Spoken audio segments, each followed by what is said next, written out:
Hello and welcome back to another episode of Retro Wednesday, where you can see I am donning my vampire hunting gear once again, and that is because today we are kicking off our month of Castlevania by taking a look at Castlevania The Adventure for the Nintendo Game Boy. So without any further ado, let's hop right into this.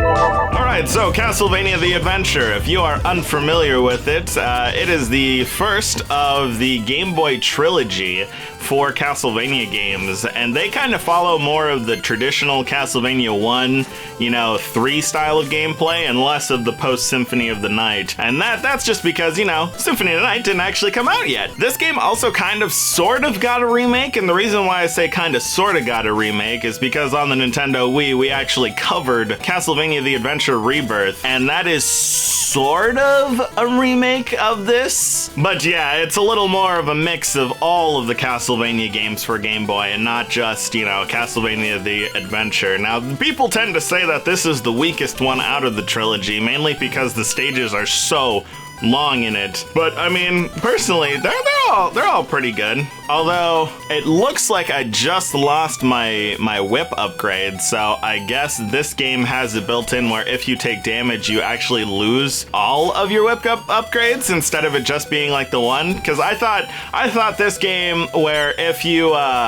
take a hit, you just lose like your tier 3 progression, but it looks like you actually lose all of them. So that's great to know. Those little orbs right there that I just collected are used to upgrade your whip. Now I have the chain whip. If I get another orb, it's going to upgrade it once again, and I will get a fireball that shoots out of the tip. And that is what I thought you lost. But it turns out it's not. Now, I don't think this game has... Oh, okay, that's an unfortunate hit, but I don't think this game has hidden meat. But I mean, that's a Castlevania staple, so you'd think it probably does. We'll have to check. As you can see, we got our health bar. It's a pretty simple game if you're like looking at it. You have the timer up at the top, you got a health bar, and you got a score bar, and that's pretty much it.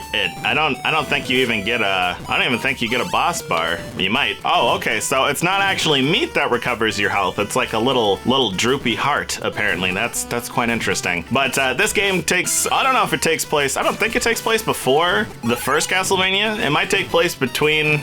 Either it takes place after, it might be before, actually, now that I'm thinking about it, because we're playing as, what's his name? Christopher Belmont, and he's the protagonist of basically all of the Game Boy games, except for Legends. Legends, you're actually playing as Sonia Belmont, which is the protagonist from that canceled Dreamcast Castlevania game that we were taking a look at a little while ago. This being the first of Castlevania on the Game Boy, they're kind of like growing pains, I guess would be the way to put it, where these are pretty long. This is a pretty long stage. I think we're on like screen 10, whereas if you're playing like the NES Castlevania, there's only like 4 screens and then you're at the boss fight. I mean, let's be fair. If you wanted some Castlevania on the go, this is it. This feels like Castlevania. I mean, you got your annoying birds, you got some zombies. That's pretty much all one could ask for when it comes to the world of lovely Castlevania things. Okay, let's see. I don't think you actually get sub-weapons in this game either. So some of the later ones that we'll be taking a look at for the Game Boy, do actually give you sub-weapons, but I don't think this one does. And we just fell there. So that was great. How far back is it gonna put us? Okay, all the way back here. That's not too bad. We can recoup from this. But yeah, this game I don't think has sub-weapons. I think you just get the tier 3 whip ability where you shoot the little like fireball projectile, and that's about it. Whereas I'm pretty sure Castlevania 2 for the Game Boy does have sub-weapons. I think the other one does too, like Castlevania Legends. I don't know, actually, off the top of my head. I know there's like a spell system, but as for like just your straight up, thing, I don't know. Your straight up sub-weapons like your axe and whatnot, I don't think it actually has it. But we're gonna take this very slow. We're gonna focus up here. We're gonna make sure that that we can actually... There we go. We made the hard part, and then we fell at the very end. Oh, jeez. And that is the Castlevania way. You just have to love it. You have to love how jank the jumping always is. And I'm playing this with a GameCube controller because, Game Boy player is probably the best way to record off of Game Boy cartridges, but you know, I guess some people could argue that, you know, the other thing is too. The what's that thing called? The Super Game Boy is also a good way to record off of it, but you know, to each their own. If you prefer Super Game Boy to Game Boy player, actually that's a good question. Go ahead and leave a comment down below. Do you prefer the Super Game Boy or the Game Boy player? Because the Game Boy player, you know, you can play Game Boy Color, and Game Boy Advance games off of it, and then the Super Game Boy, you know, is just for Game Boy games on Super Nintendo. But you did have some unlockable features, like with Donkey Kong, it gave you an arcade border. It was quite interesting. I mean, to each their own. I feel like both of them have their strengths and their weaknesses. Let's see if we can get this. Oh, it was health. Nice, health is good. Oh, is this a boss fight? This might be a boss fight.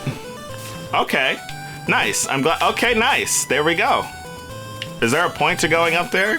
I feel like there isn't. I'm pretty sure I'd rather go across the bottom because here's all the candles. Do I have to? Oh my gosh, do I have to? I have to parkour that. Oh boy.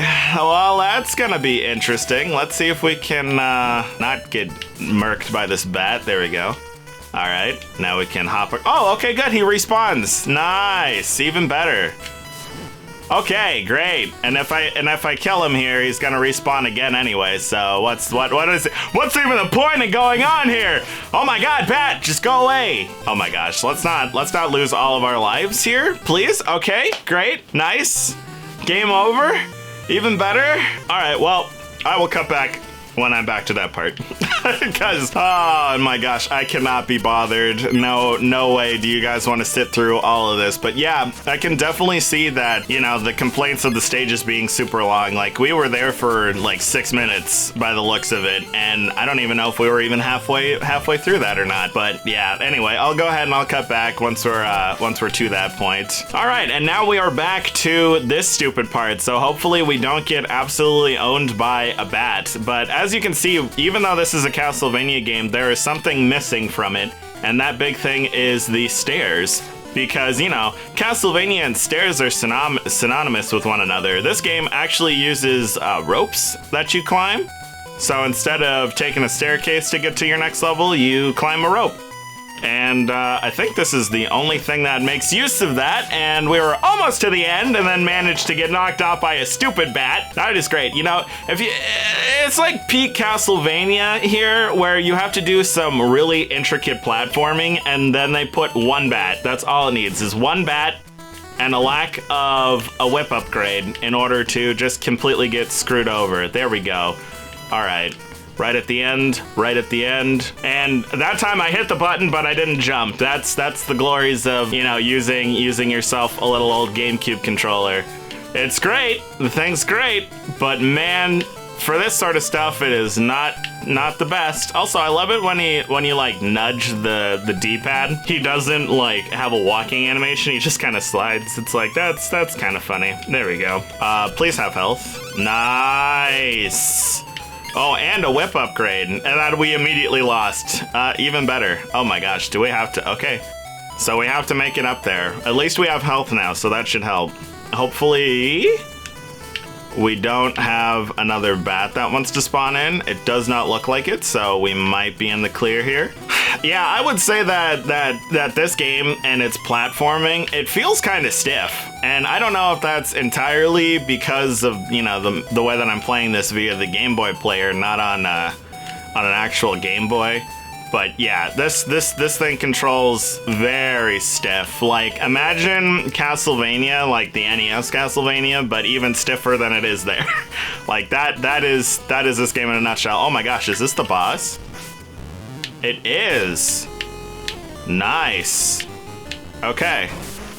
Looks like we're fighting axe armor. And our whip is not upgraded, so that is unfortunate. Okay. Oh, come on now. Let's not get bested right here at the end. There really isn't a cadence to his attack patterns, so that's great to see. I was kind of like, okay, like you'd think that'd be in the rhythm where you hit and you knock back, but sometimes he can just like immediately hit again. Ah, right when I jumped, I knew it was way too late. Oh, please put me at the boss. Don't put me all the way back there at the, oh my God, it is all the way back there at the beginning. Are you serious? That's really far back. Okay, so I can kind of see now why people do not like this game that much in comparison to the other two that are on the Game Boy. Because I do have to be honest here, a lot of the other two feel, A, they feel better, and B, like they're a little less cheap than this, and the levels are a lot shorter. A lot shorter indeed. Okay, let's see if we can at least beat the first boss here. All right, let's grab that. Oh, now we got the fireball? No, we just have the chain whip. Good enough. Look at this. Yeah. All right, we should probably go up here now. Up. Up. Okay. Oh, no way. No way! Are you serious? Are you actually serious? I got stuck in his stupid hitbox. And that, oh my God. I'd have to play the entirety of that again. That's like a 6-minute level. Do we even do that? Okay, let's at least beat the first boss. And then we'll call it quits. we will do at least that. You know, I could really see how this is, you know, like in terms of just Game Boy games in general, I don't know if this is like the best, I would say, because these are really long levels. Like, if you think about it, the Game Boy was very much, you know, playing it on a car trip or something like that. And if you gotta spend 6 minutes on a level, like that's a long time. Like that's a time investment. It was almost 10 minutes actually. It wasn't even 6. So I don't know. Honestly, I don't think that's the best in terms of like Game Boy game design. You gotta have short levels. Like if they really just did the original Castlevania on here, it would have been probably a little better in terms of the pacing, because this is just, yeah, these are really long stages. I don't know how you could do this in like in a small amount of time.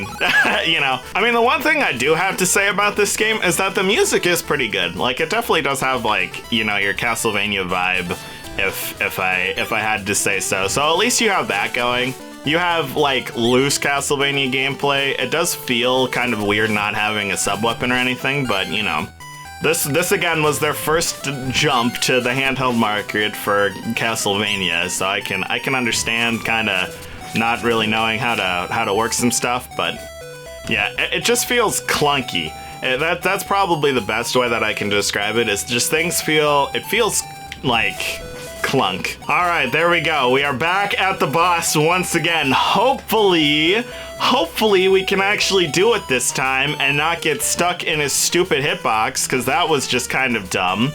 All right, let's go ahead and we'll grab this upgrade too. Or maybe we should have waited for that. Oh, good. The fireball doesn't even work on the boss. Nice. Even better. All right, let's start making our way up there now. There we go. Oh, probably shouldn't have jumped there, but nice. Perfect. See? Perfectly easy. Not a problem whatsoever. 100%. We did that first try. First try. You know, one line, first try, no problems. No problems. Problems at all. Oh my God. All right. Stage 2. Let's at least see what the beginning of stage 2 looks like. Oh, it's like in a cave with 3 bats, my worst enemies. But that's just about all the time we have for Castlevania The Adventure. So with that, thank you guys so much for watching. If you enjoyed, remember to drop a like and make that subscribe button glow so that you don't miss any future episodes. And if you have any suggestions for games you'd like to see covered, be sure to leave it down in the comments or pitch it at our official Discord server. Link in the description if you're interested in stopping by. And with that, I'll see you guys in the next one.